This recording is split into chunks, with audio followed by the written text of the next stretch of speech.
Okay, let's see if I've done this right. Mark, can you speak? I can speak, yes. Okay, excellent. So I've muted everyone else. So Mark, let's talk a bit about everything that you do. Introduce us to what you're up to. What am I up to? Okay, I ostensibly do two things. As a working freelancer, I write, produce, and direct corporate and commercial content, brand content as well as working on my own short film, feature film projects and scripts. And then on the other side, I'm also the director of a film festival called Exit 6, which programs short films, a one-day event every September. We'll see about this September, but every September normally. So yeah, I get to see kind of both sides of filmmaking, actually making stuff, and then kind of not evaluating, that's a bad word, but kind of selecting stuff as it comes through the festival and see the other side of it and what kind of thinking goes into picking a film for a festival or not.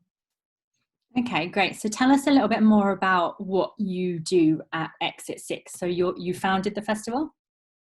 Yeah, I'm the co-founder of it. There were a bunch of us. We're based in Basingstoke.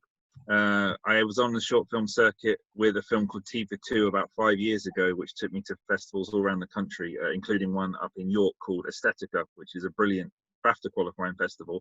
And it was while being up there that we kind of had the idea to try and start something where we live. And it wasn't just because Aesthetica is a brilliant film festival anyway.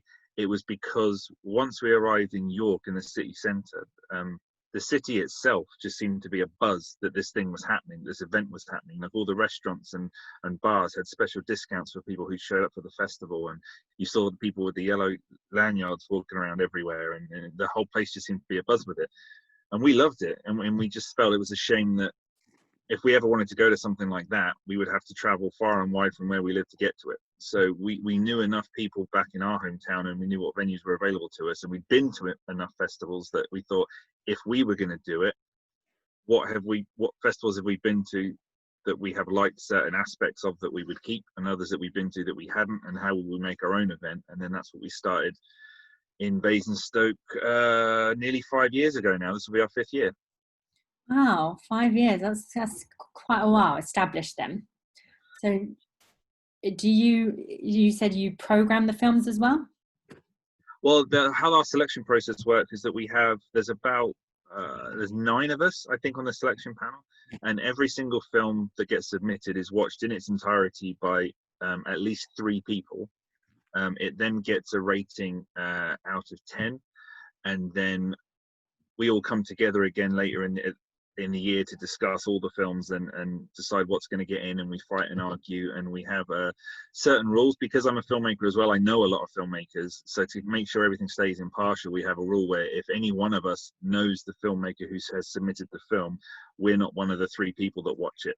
So it goes to 3 other people that have nothing to do with us, that don't know them, to keep it completely impartial. So I've had to say sorry to my friends a few times that knowing me will not help them. There's one less reason to be my friend, is that doesn't help them if they submit to the film festival. But it's important, I think, to keep it impartial that way. So that's why we do it.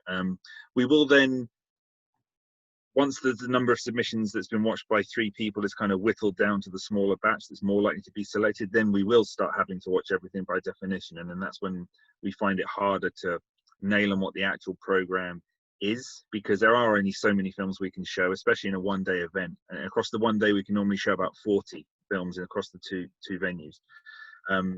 So trying to pick the final 40 can lead to swearing and tantrums sometimes, but it's good, it's healthy, like it's really nice, and it makes us really look for work that's going to stand out and make us fight for it.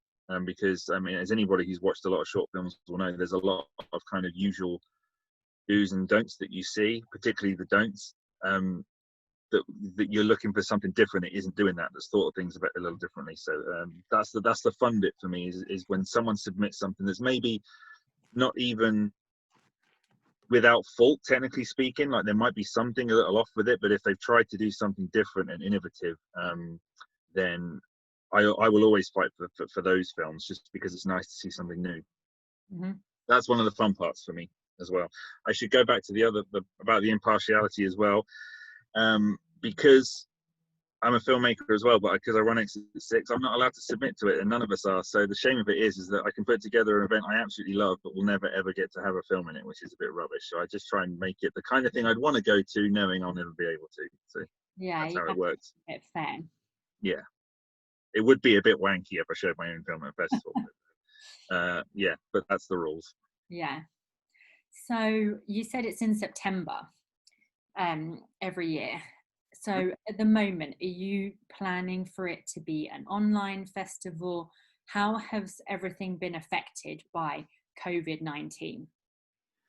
Well, we're quite lucky in the fact that because we're just a one-day event, we have quite a small footprint. So it doesn't take a lot of time for us to put together our event to make it happen, especially as it's just the one day. I know there's other events that are planned for September, like Encounters, it's a week-long event, and they know now that there's such a big thing, and they bring in so many people that even with social distancing, there's no way they would be able to put the event on. So they know now to not quit, postponed, or do something different, go online.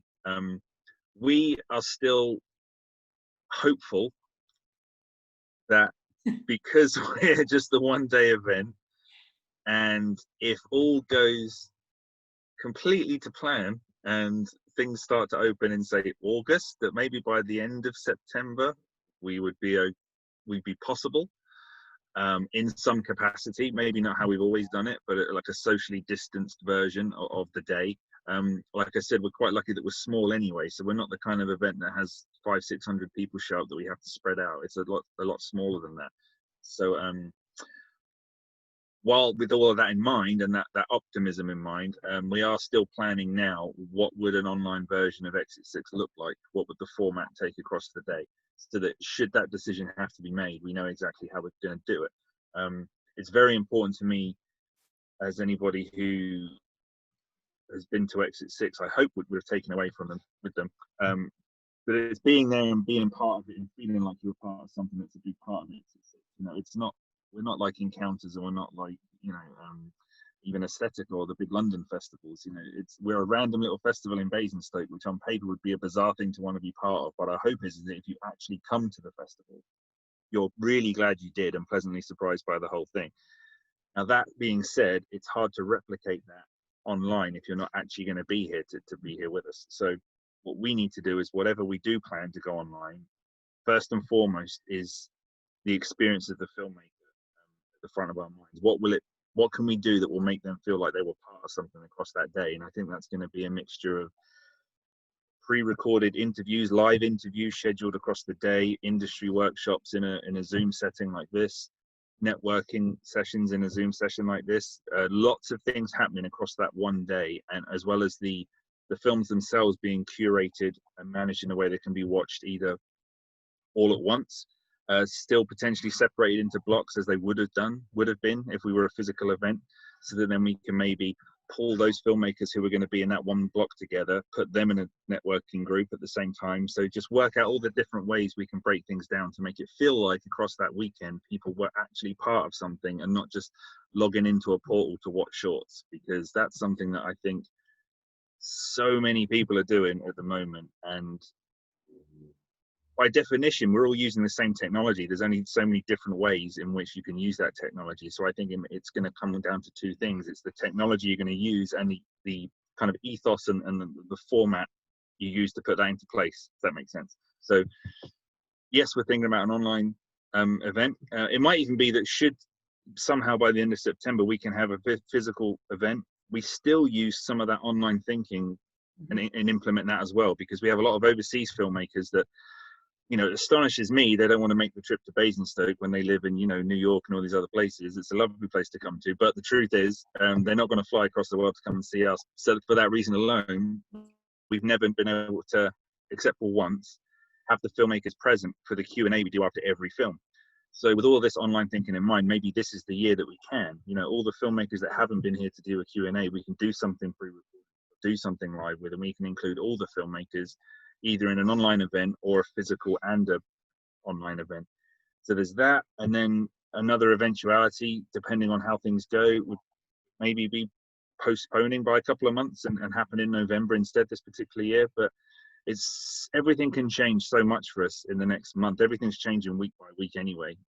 So I think who knows where we'll be a month from now. And I think a month from now is when we'll really start having to decide how are we going to do this. Is that your deadline for yourself to start making decisions? Yeah, our submissions are open, I think, until July the 8th. I think our next submission deadline is June 10th, which is the regular submission deadline date. So by, about a month from now, by that next date in June, our plan is to have our online plan all put together, see what the state of the world is, see what's happening, see if it's going to be looking at all possible for September, or if by a month from now it's like, do you know what, it's definitely not going to happen in September because nothing's opening.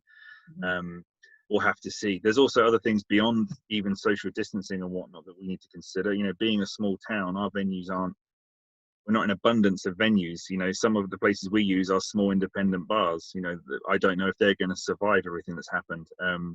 For example, our View Cinema is one of our local venues here. It could be that the cinema industry takes such a hit in this country that come September, View are like, do you know what, we'll keep Manchester, London, Birmingham, all the major cities, but places like Basingstoke, maybe we'll think twice about them. So, as I said, there's still so much that can happen at the moment. The only thing we can plan for that we know won't change is whatever we decide to do online. You know, nothing will affect that. We can do that. We can implement that. So that's kind of where we're thinking at the moment. Okay, that's interesting. A lot of festivals that have no choice, the big ones especially, have to move online. The smaller ones, it's quite a difficult process, I think, working out how to make that content interesting in an online setting, because a festival is so many things. It's not just the films, it's the films and the filmmakers and the networking, and then workshops, tons of different things that contribute to the vibe of the festival. So definitely, I run the London Independent Film Festival, which we got shut down in the middle of it, was lockdown. So we had a very good opening weekend, but we haven't had our second weekend so far. It runs over 2 weekends. So we're hoping to pick that up at some point. So at the moment, because that's April next year potentially. So at the moment, I'm not planning for it to be an online festival, but obviously if you're a lot sooner, especially the big ones as well, like you were saying, there's so much planning that goes into it. Absolutely. And there'll be such a huge knock-on effect for the bigger ones as well with their sponsors. You know, there might be sponsors now who, because of what's going on, they're having to tighten their belts, so they're maybe withdrawing some of their support for those bigger ones. It's the ripple effect of this across the whole sector of film festivals is enormous, as it is everywhere. But even if things start to open, you know, if cinemas reopen, but there has to be certain social distancing implemented. Is that every other seat, every other row? Some cinemas, the seats are closer together than others, so I don't think there's a blanket rule that works for one. I think this is why we haven't made an official decision just yet, because there are still so many things that we just don't know. We don't have the information to base a decision on. Like, we need to wait and see. So we're fortunate that we're small enough we can wait a bit longer. So hopefully in a month things will look a bit more positive than what they do now. Let's hope so. So you were saying you make short films and you've been developing a few other things as well. So tell us a bit more about that. Yeah, well, the festivals kept me really busy. Like I said, it was a short ad 5 years ago on the circuit that prompted the formation of the festival. And it's meant that I haven't made anything since. I have tried, but I haven't been able to get anything off the ground, but also just been very, very busy with Exit 6, because on top of the festival itself, which is once a year, we post blog content, which has been every week and is now even more frequent than that. So I do a lot of the interviews for that. So that's kept me very busy. But having said all of that, last summer I did finally get to make a short film after a long time, and I was thrilled to bits to do it. And I tried to put a lot of, having watched hundreds of short films over the last few years, as I said, there are some do's and don'ts that we've all seen when watching short films. So I tried to put a lot of that thinking into the script, but also in the production as well. Like, for example, the film I made called Squall is a a short drama that takes all the place across one evening between two people on a night out. One of the scenes in there is in a nightclub. You know, it was very important for me that it didn't look like we'd opened a nightclub on a Sunday morning and put two mates in the background, because we've all seen that short film that has that. And you can look at it and you can see straight away, oh, they've just opened up in the morning, put a couple of mates in, and that's it. So ours was filmed in an actual nightclub on a Saturday night, on one of the busiest nights in town, because there was a festival happening in the town at the same time. Having said that, I did put a call out for extras, and we had a 1 hour window for filming, and at 10 o'clock I had one extra and a big empty dance floor, and I was thinking, this isn't going to work, this isn't going to work, I'm so mad, this is going to look exactly like how I don't want it to look. So we then proceeded to throw in the crew. I went and rounded up any random drunk I could find that was around. I was like, hey, do you want to be in a film? All you got to do is come over here. Like two people that were just chatting away to each other. Could you have that exact conversation, but over here? Brilliant. If you could, that would be wonderful. Thank you. Filled it with as many people as we could, then spoke to the DOP and said, right, how far away can we frame it without it looking empty, but close enough so that it doesn't look like we're hiding that it's empty? So we had to work out exactly the right distance and then pack that with whoever we could get. Through all of this, my two main actors were Jessica Chamberlain and Gary Beadle, and Jessica had a dress, and the scene was them dancing together, basically. Luckily, there was no dialogue, it's just them dancing together. And she had a dress that had a zip that went all the way up her back. And we've just managed to get all these people in frame, something that's worth shooting, and the zip on the back of her dress kind of does this. So it's like stuck at the bottom and at the top, but it opens up in the middle. So while everyone's waiting for us to film this scene, poor Jessica is up against a wall with like four of us behind her, like knees in her back, trying to get the zip like to go up, because we need it to go up. Finally get it up, the zip, and then everyone's ready to dance. They're about to go in. First AD says, first positions, everyone ready, camera speed, and then a zip goes again. And she's about to say, I can't do it, my zip's broken. But because we had no time and we were desperate, Gary just grabs her back and just pushes her into shot and says, fuck it, we're going. And they just go in, and they go and do this scene with her zip completely broken and no one sees it.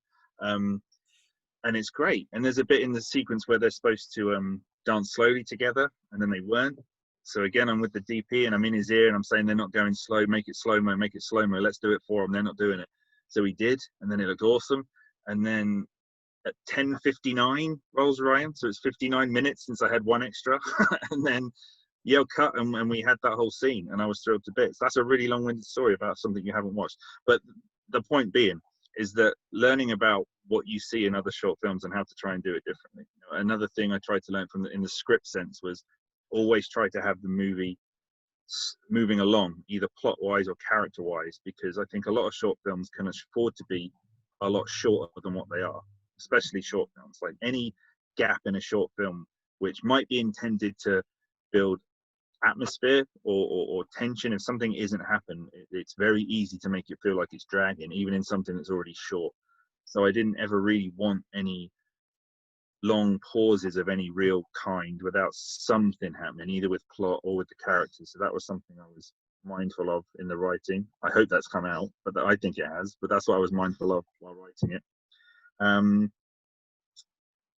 yeah, watching all these films has been really useful. In fact, another thing that really helped us as well was that we didn't have a production designer or art director on the film. So every one of the locations we had to be the location it was meant to be. There was no dressing up anything as anything else. So we were very lucky to have a hotel that was a hotel, a club that was a club, a music festival that was a music festival. You know, everything was what it was meant to be. And that isn't always possible in films, but it saved us an awful lot being able to do that.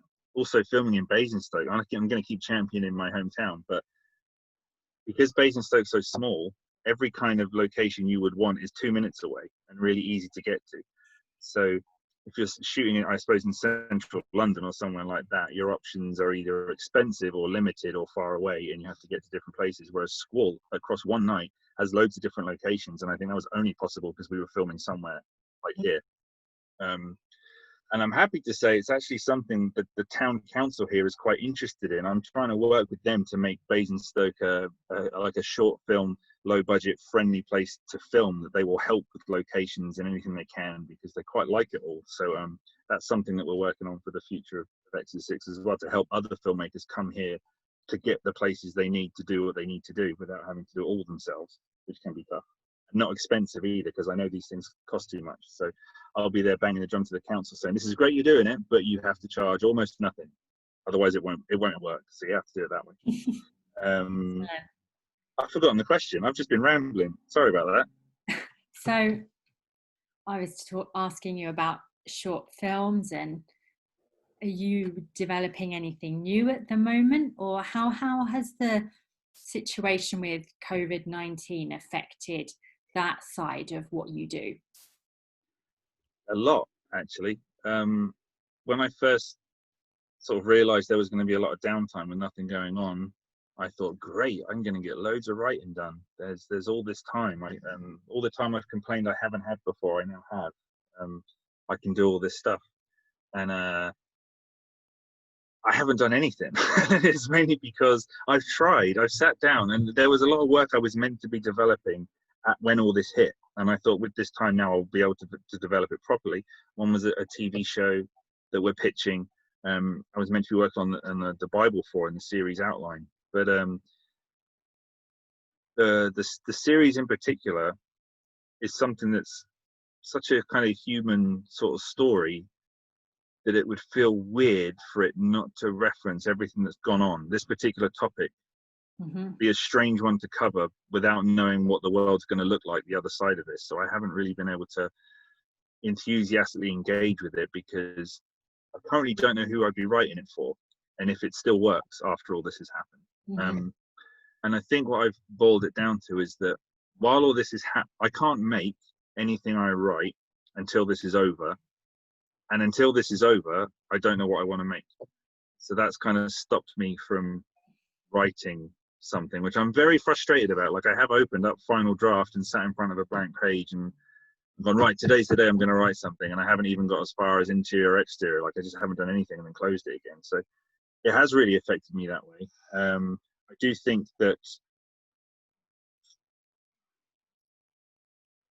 I feel bad I haven't done anything, but at the same time, I think creative people are very quick to kind of bollock themselves when they haven't done something and make themselves feel guilty at the best of times. And in this period, I don't really think it's about that. I think it's more about getting through this healthy and safe, come out the other side, and then start working. I don't think this should be used as a stick to beat yourself with because you haven't done more with it. Because it's not like you're on holiday. You're not on holiday.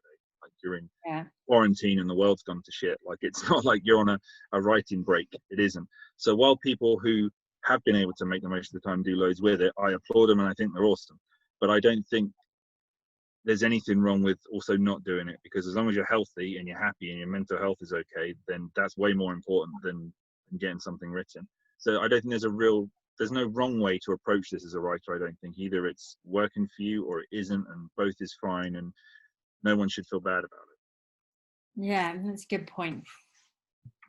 There are people making isolation films, filming things remotely. I've just made a short film called Hickory Dickory Dock, and it references the coronavirus, and it's a love story, and one of the two characters dies at the end, and the idea is to raise awareness of charities, like a charity called Supporting Older People, and it's what they do in the community. They're based in Yorkshire, so that's up there, but there are lots of charities that do similar things in other areas as well. So the aim was to encourage people to look into their local charities and support those. So there are a lot of that type of film at the moment. What do you think about that, filming remotely? Do you think it's something that will continue, or do you think it's something that is just for the isolation period, or how are you seeing this to be something? Yeah, I've watched a few of them. I think they're really good exercises, and I think one thing that will come out of films like this, the more they get made, is how important the scripts are, because Mhm. the nature of filming via Zoom is you've got that one angle at the person talking to camera. Like, that's it. You don't have any other fancy things you can do to dress up your story. Like, you have an actor and you have a script and you have dialogue, and those things are always key to any film, but that's magnified now. If you're going to make a Zoom film, not look like one of however many Zoom films that are going to end up being made over the coming months, it's going to come down to the material and the actors you use for it. And I think that's a really interesting challenge for one, and also a great learning tool for a lot of writers, because at the moment there aren't many, there's nothing for actors to be in, but actors still love acting. They still want to act. They still want something, to do, even if it's a short group reading on Zoom with some friends or something. So now more than ever, I think it would be an easier or an opportune time for writers who maybe haven't normally had an experience of having script read-throughs and things like that, to actually get some actors together, record something, hear how it sounds. And for that, I think it's great. In terms of how to make if you're asking if more like Zoom remotely recorded films are going to be made and how to make them stand out, I think with anything, the longer this goes on, the more creative people are going to get. You're going to start finding people are taking their laptops or whatever out on the road, and filming something out in the woods because they can, and adding more effects. I feel very jealous of the households of all the film creatives who like a DOP who lives with an editor, or someone who's a writer who lives with an actor. Or I'm jealous of that. I don't have that. No one in my household is involved with film like that at all. I think one thing that's going to be really interesting to see, and I haven't seen any actors doing it yet, or any other film professionals actually, but I feel like they should be, is any actors who live with any other actors start posting about the fact that they do. Because if you do need to start casting people, and if they're from the same household and you're worried about social distancing and stuff, I think there might come a time when people might get cast in things because they live together, and that's one less separation they need to worry about. I think that's going to be really helpful to people in the future. So that's something I wouldn't be surprised to see more of. Well, so many actors must live with other actors. It must be really helpful to a production to say, look, these two live together, so they're fine to be close to each other. These two can, actually make physical contact in a scene because they're from the same household. That's going to be something that's it'll be tough to see going forward. And like I said, not just actors, but like other film professionals too. Just from a creative point of view, to make something at home if you live with an editor is wonderful. But if you're another production looking to get people involved and it requires physical being close to them in close proximity, it's going to help if you can use multiple people from the same house, I think. Mm-hmm. What about one of the guidelines that came out this week was that film productions can continue to run. We're still waiting for specific safety guidelines from the government. They're supposedly going to get announced later this week. What do you think about that? I think the whole discussion about social distance film production is a non-starter until the issue of insurance is worked out, because there are going to be lots of big productions out there that are not going to want to be liable because you caught COVID-19 on their set. And it's so hard to quantify. You could go filming on a set, but you caught it at the supermarket that evening, and then you go back to work the next day, kind of thing. And you could say, well, I was fine until I started working on your production and now I've got it. It's going to be so hard to quantify. And I think the insurance behind it will dictate when any kind of return to film production is going to happen. It's all well and good talking about now the type of social distancing that might work, makeup artists with 2-meter mascara brushes and all that kind of thing, which is just not feasible. Some of it can. I guess it would depend on the production, the type of production, what's required in the scene. I don't see any love stories being made anytime soon where there's kissing going on because they can't touch each other.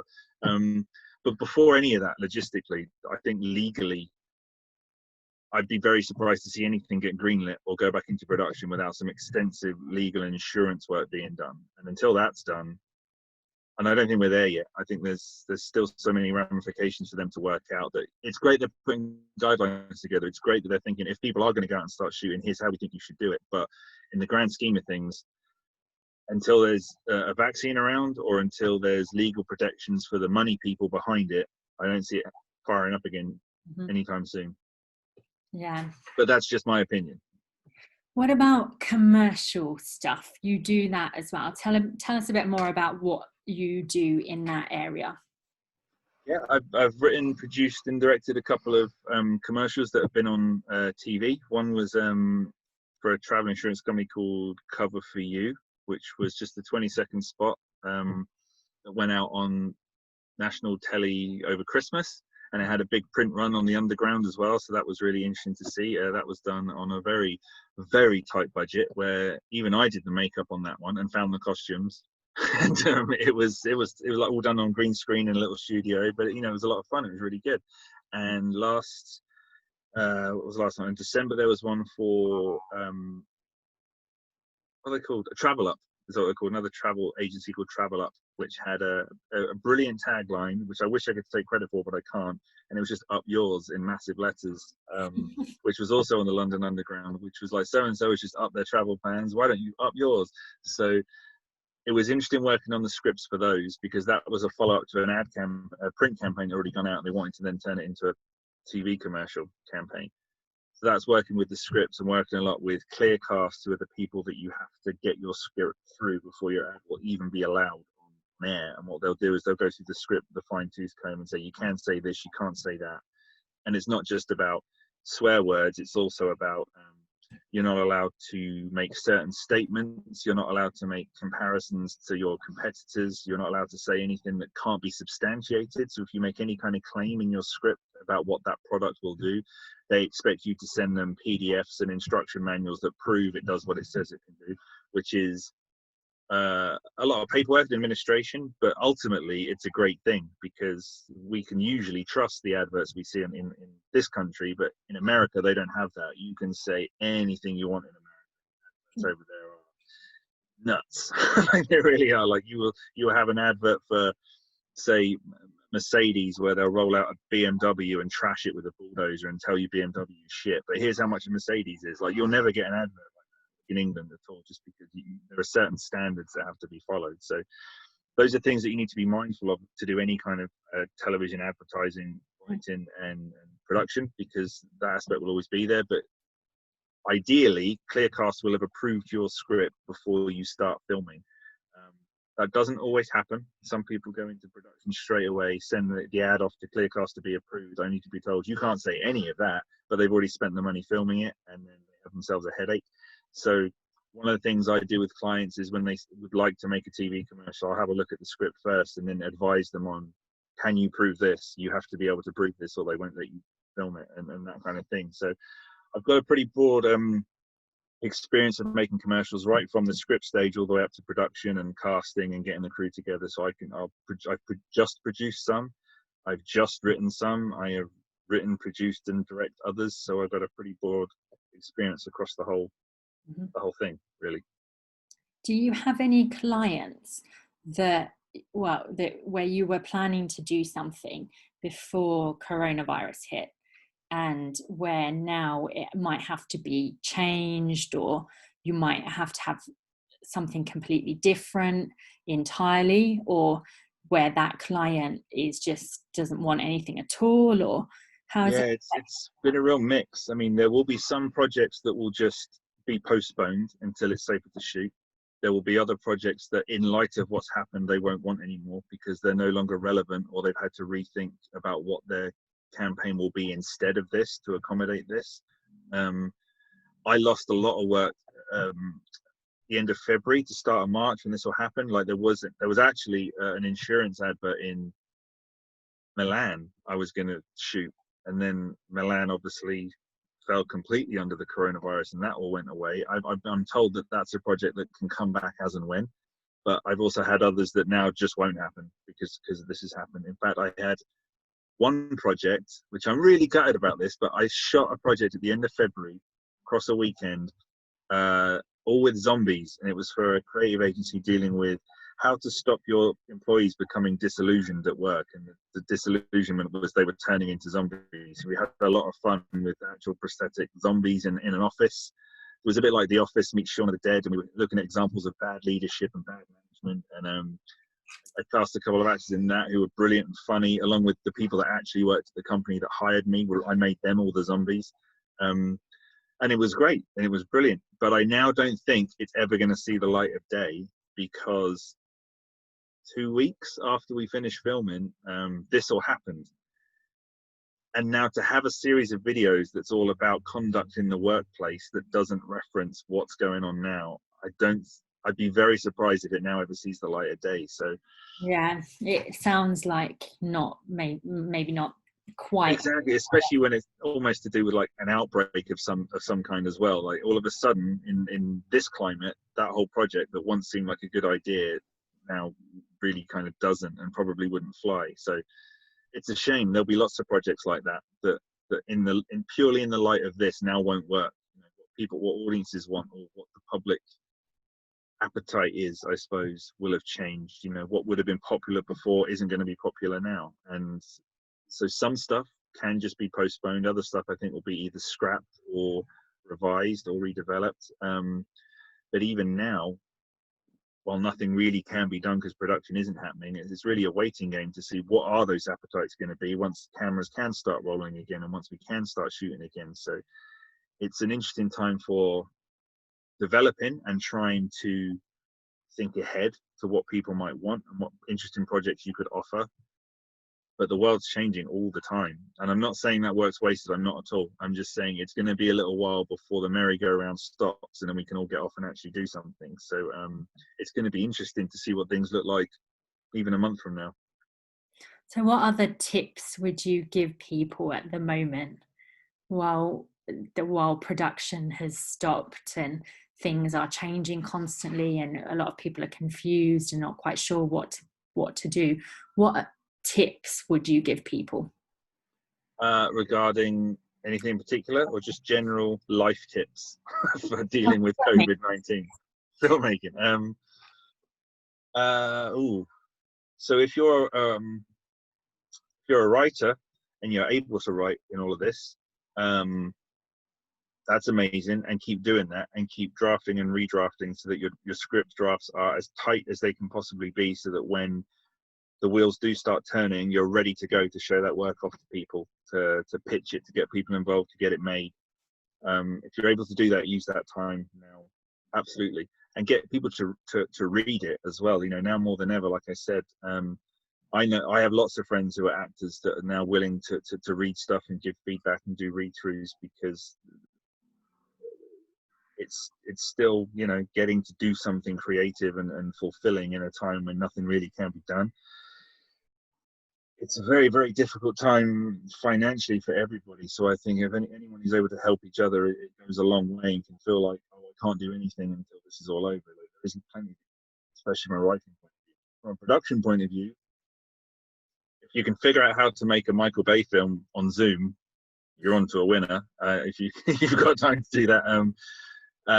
Production point of view, I'm not sure what I would advise at this point. I guess for producers, now is a good time to, again, hone the scripts of the projects they're involved with, or find some more scripts and projects that are out there, because now you've got time to read through some stuff and start developing projects again, so that when everything starts turning again, you've got some projects lined up ready to go that you know you want to work on, and have spent the time going through the pages with a fine-tooth comb, so you know they're ready to go. You could even start at that point attaching cast to projects. You know, at the moment there are a lot of actors who are able to just read scripts, and I mean actors who, you know, are big with agents and whatnot, who have no work on at the moment, and they are reading things. So that means by the time the lockdown lifts, you've got this project and you've got this actor or this director attached to it, because you've done all that legwork in the meantime, which now currently there is the time to do.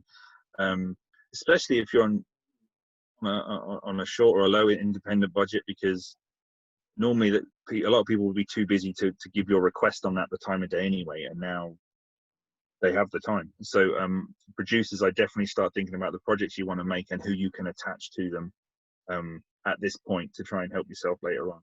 Financing might be tough. I think it's going to be a different project by project, because nobody knows when something can be shot. they therefore don't know when they're going to get a return on what they invest in, and they're going to wait and see what audiences want. It might be a little while and a lot of slowing of projects being greenlit and financed. That's just my opinion. I'm not a financier, I don't know, but I can imagine if I had the money, I'd be, well, let's wait and see what people want, you know, when this is all over. Unless it's like a shoe-in, you know, someone has said, I've got Leonardo DiCaprio to be in my werewolf film, can I have some money, that which they know will sell, and obviously they're going to get the money. But the lower sort of independent stuff, there might be a lot more waiting and seeing. So producery wise, yeah, just try and make your package up your projects as much as you can. And directing wise, if you have a project you're looking to direct when this is over, again, just all the usual prep, all the image references you want to go through, talk through with your actors if they're cast, rehearse as well as online rehearsals. You know, so they're surprising with, especially with a lot of short films, you don't get to rehearse. You know, when I made School, my actors didn't meet until the first night of filming, and I'd spoken to them separately about the project, but we didn't get to rehearse. And on a lot of short films, you never get to rehearse. Whereas now, if you agree in principle with, you know, with cast and that you're going to make this film once this all lifts, use the time to rehearse. You know, and that's something that most short filmmakers never get. So I would try and get that for sure. Great. Okay, I'm going to open up questions to everyone else now as well. So I'm going to unmute everyone and we'll take questions. Hi. Thanks for doing this, guys. Always enjoy your company. I love Exit 6. Brilliant festival, Mark, as you know. Thank you, Jamie. I think Jamie's the only one here that's been here. You guys have to come next time. Yeah, I was abroad, so I've missed my first one, which I'm gutted about, because I went to all the others, apart from last year's. My question is, because I don't know, I mean, you two know me, John doesn't, but I'm an actor, John. So I've done about 50 odd films, believe it or not, in 10 years or so. And I've really got the bug now to write and direct. But it is quite daunting to write, produce and direct.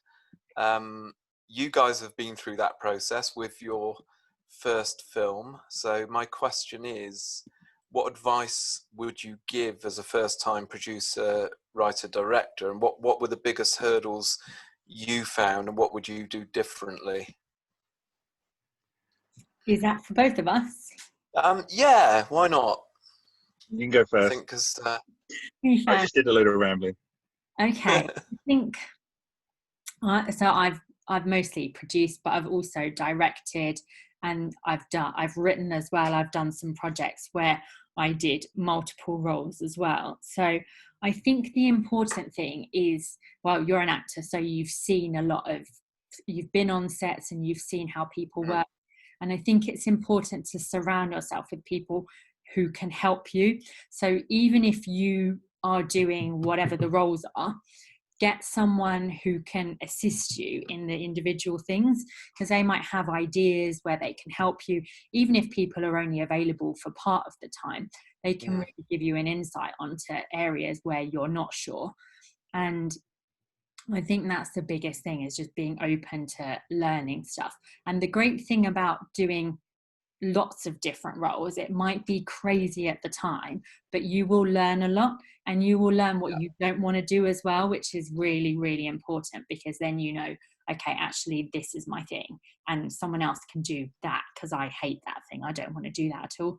So I think it's really that what I would advise. And obviously, like Mark was saying earlier about really developing the script, working with, I mean, you know this as well as an actor, really working with your actors and honing everything, working on it, redeveloping it. You can never spend too much time in development, really doing the research, all the planning and speaking to people and getting everyone's ideas in there, really. So contact all the producers, directors, everyone you know, they can all help you with stuff. It's good. Yeah. I've been seeing that you've been writing, so good for you. I'm glad you're going that way. Yeah, thanks, Natasha. Thank you. And any advice from you, Mark? My advice for you, if you're doing all three, writing, producing and directing, you will want to, as a director, be in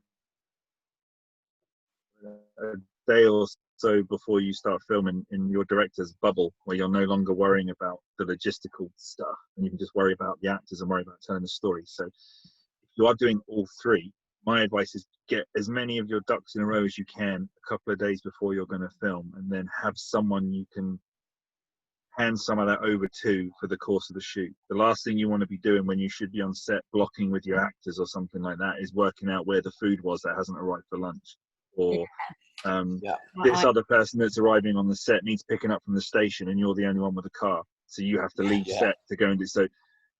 Organize as much as you can beforehand, but absolutely have somebody in place to take on that for you, so that when the weekend comes, assuming it'll be a weekend, you are just the director and you don't have to obviously be mindful of everything that's going on and help where you can, but you don't want to have to be pulled away from anything other than telling your story, because ultimately once you're in the edit and you've shot what you shot, if you end up with a scene you're not happy with because you were off doing something else on that day, you can't get that time. You can't get that performance back. So I know really some help good yourself. PAs I can trust. Yeah, for sure. Yeah. Yeah, I definitely get some help for the actual shoot. Yeah. Oh, without a doubt. Good first ADs, good PAs, runners, and stuff. Yeah, definitely. And what did you feel you wish you'd done differently after your first film or during your first film? The first film, T for Two. There's a lot I would have done differently. I was very lucky and unlucky, depending on how you think of it. But most short filmmakers start with like the 40 quid film they made on a Canon, and then they gradually increase their budgets accordingly. I made the £45 film on a Canon, and then went to T for Two, which had about £18,000, a full production crew and 2 famous actors off the telly. And to go from a 40 quid film with a mate to that, I spent an awful lot of that film learning how it all worked and not just focusing on telling the story, like I said about having help on when you just need to direct. So I was learning a lot about the mechanics of how a full production crew works, who's responsible for what should I not be doing and what should I be doing, rather than thinking about the next scene. And I got through it and I loved it and I enjoyed the whole thing. But I watched the thing back now and I think had I already known what I was doing, because I had a bit more of a gradual lead up to that opportunity, I would have done more with it than I think I did. I didn't know then, like I know now, that if you can make it shorter, make it shorter. At the time when I made it, I didn't realize festivals liked things that were under a certain length or preferred it. So I watched it thinking, this is just going to be watched standalone in a big dark room, and everyone's going to get it and really like it and laugh, and that's all that matters to me. And I was being told, it's too long, you need to make it shorter because it's dragging here and there. And like, no, it's not. I'm absolutely right, and I won't be told otherwise. And so, in hindsight, I would have made it shorter, because I look at it now. I watched it not too long ago, actually, and I'm not going to slate it too much because I do still really like it. But there are little things where I know I could have picked up the pace and done things a bit differently, like kind of thing. So that's why Squall I felt was different, because I wasn't working out how it worked during that. I could only worry about the story, and I like to think it shows. But we will see if and when it gets picked for any festivals, because fortunately I was able to finish it right before the lockdown happened.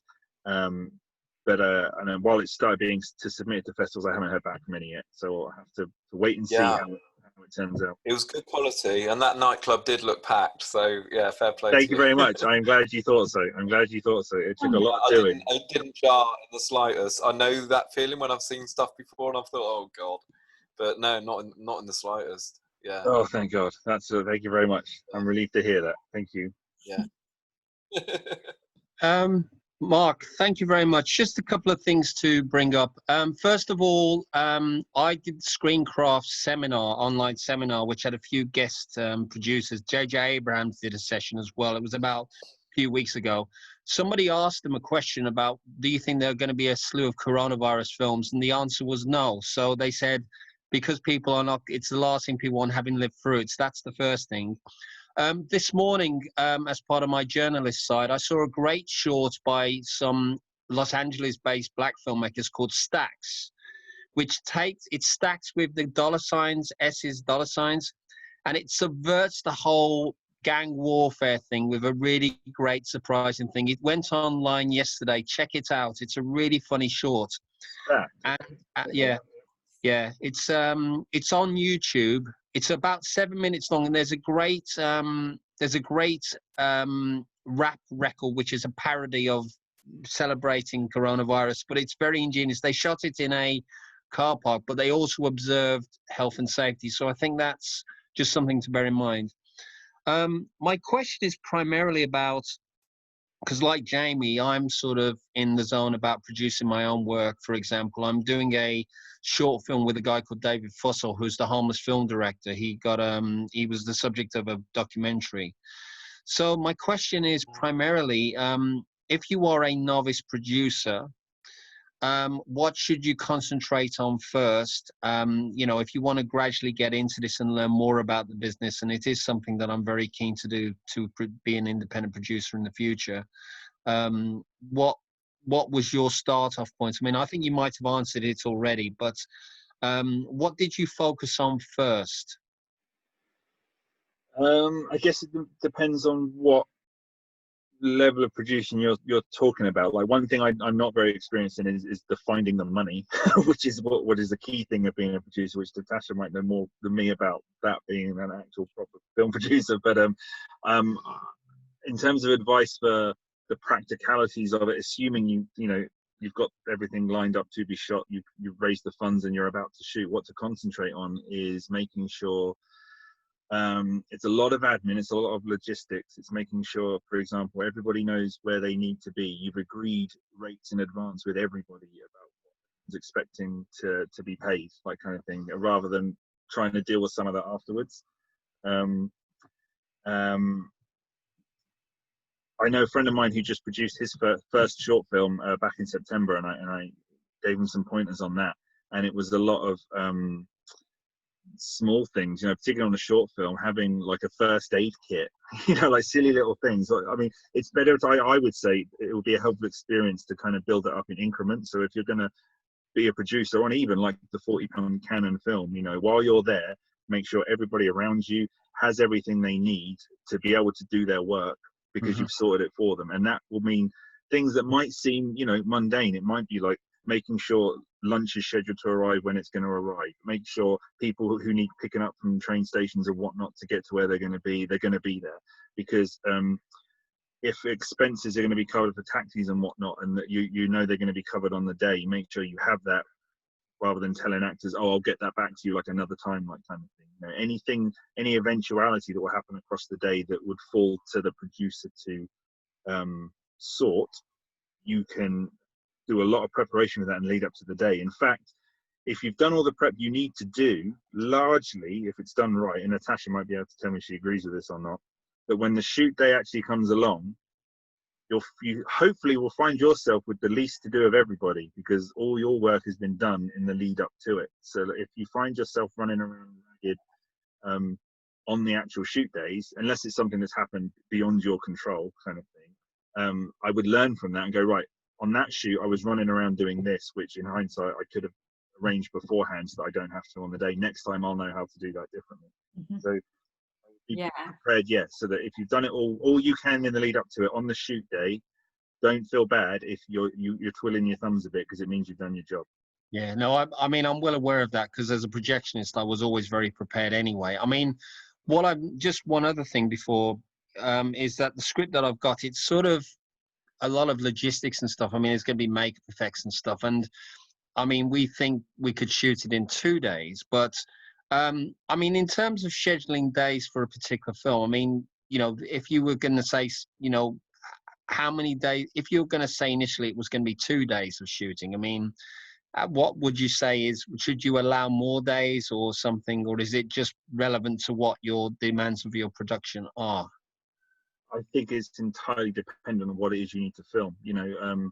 30 seconds filming on your high street is very different to filming 30 seconds of material up Kilimanjaro. One of those is going to take longer than the other. So it really depends what you're filming. So the first thing you can do is the first AD is your first port of call for the schedule. You're almost better off, sending them the script, saying this is what we want to film. How long do you think it will take us to do? And then see if you agree with them or not, rather than saying we've got 2 days and all of this must be done in 2 days. If it can't be done, it can't be done. Yeah. Right. So I go to the first AD and ask for their thoughts on how long they think it should take, and then you can decide if you either can afford to shoot for another day if you can afford it, or is there something from the script that can be cut so that you have less to film, or can something be done in a different way in the script so that it saves you time with filming. Yeah. Kind of thing. I think the script we've got is a really nice 10-minute affair. And the great thing is I think everything, it seems to work really well. David's very pleased with it. And I think that's a good point. I mean, that's something I'm going to bear in mind. And I think hopefully we'll be able to shoot this at some point. It's just a bit of a bugger that, that we completed a script that we have both agreed on. And then all of a sudden it's like, no, because I think it's a very, for me, it's a supernatural mystery set on London's canals, and we're very pleased with it. It's something that we've been working on for a few months, and hopefully it will be a chance to do something. And it's nice for me because it gives me a lot of pleasure knowing that having written something which we've been working on, it's nice that it's got a satisfying draft and stuff. So hopefully, but I'll be. I'm really hoping we'll be able to do it, but no, that's great. Thank you so much, Mark. That's much appreciated. That's good. Just quickly, did you say there'd be lots of makeup effects in your one? There's at the moment, I think we've got maybe one key moment. There's a couple of moments later on towards the end of the script which do involve a bit of makeup. Probably one which is like a medium long shot, and then there's actually a scene in a room where at the very end of the film. So there's a couple of them scenes in there. But a lot of it is location stuff, and we've got kind of, it's kind of influenced by John Carpenter's The Fog, if you want a rough idea of what that is. But it's not kind of, obviously it's going to be less of that anyway. But that's the idea. Well, then in your case, in terms of timing, then I'd think about how extensive are your makeup effects? How long does the makeup artist need to put that together before your actor's ready to be filmed? How long do you have access for certain locations for? Well, if the makeup artist says I need an hour, 2 hours to get this actor ready, but you've only got the location you need for a certain amount of time. Again, that all comes back to the scheduling as well. So anything that you will do will have a time cost to it. So just be aware of all of those things. Yeah, I mean the upside of that particular scene is that we can probably do it in a controlled environment and maybe borrow a house, and then it means that depending on who allows us to use it, we can actually sort of keep it separately, and there'll probably be one or two physical things in there. But again, that's all down the line. But that's useful to know anyway. So I'll keep all this stuff in mind and I'll make notes. But that's great. Thanks, Mark. No worries. Good luck with it. Thank you.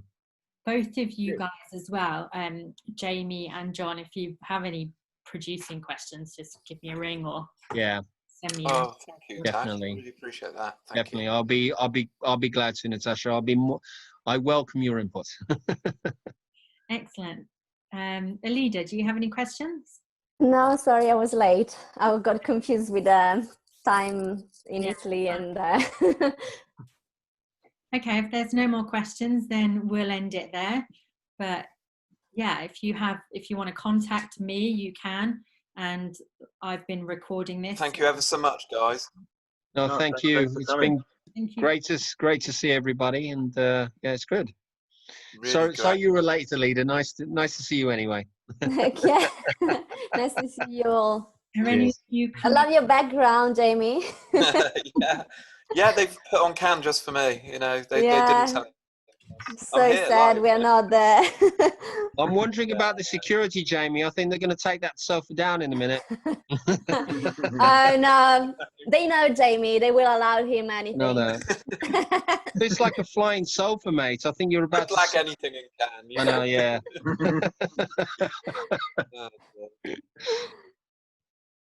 Yeah, no, thank you ever so much. Yeah, it's been really useful. Thanks. Brilliant. Thank you. Cheers, guys. Thanks for coming.